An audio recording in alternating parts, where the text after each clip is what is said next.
is the most overpowered way to get stacked as soon as possible. This method applies for all resources like gaps and even e-gaps.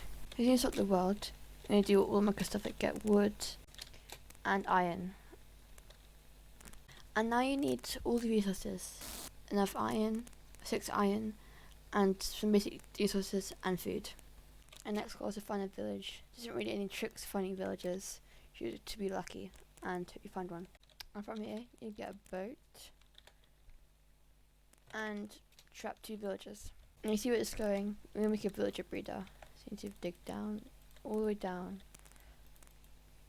And I have villagers on here. You should open a big space. And trick is, build a breeder at stone level. And when you're thinking bedrock, that's so predictable. And average person will run right past stone level. Now with your 7x7 area, you need to create a hole here. Make it 3 by 2. And after that, you need 2 trapdoors.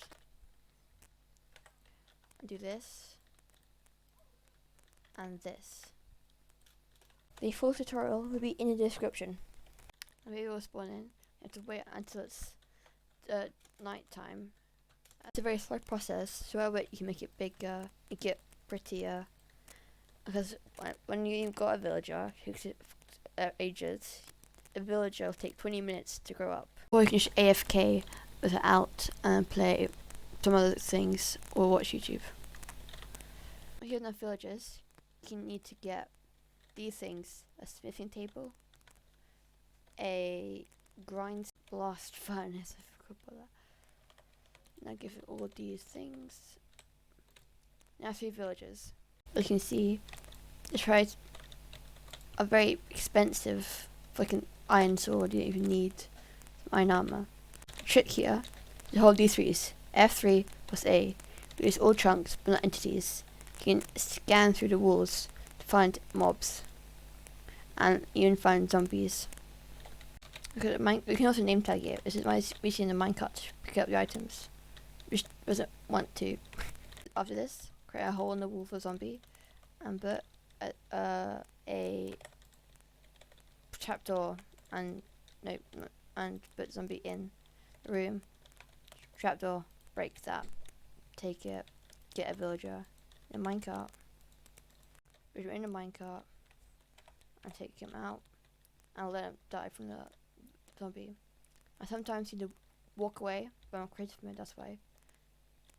Oh fuck. And if it's a hard mode, they will always spawn zombie villagers.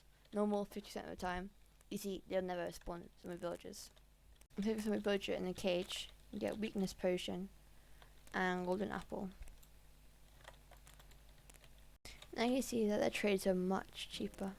So for an example, these trades have almost no use now, since I already traded all out the level 1 trades. But these ones are much bigger use. If you shift click over and over, these trades will go through the roof. And you should do even more, like from these ones or these ones, they have more value now than they will later.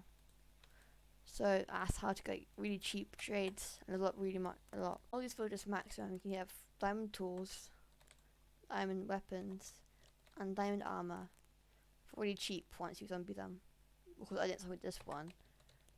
It takes forever. The diamond sword and stuff for really cheap. And these 2 villagers, the mason and the fletcher, with a stick trade. What you do is you trade sticks for emeralds using of a oak wood forest or a tree farm, which are really hard to make. Or you can use clay, which my personal favourite, and trade clay for emeralds. As you could hear, flush caves are full of them.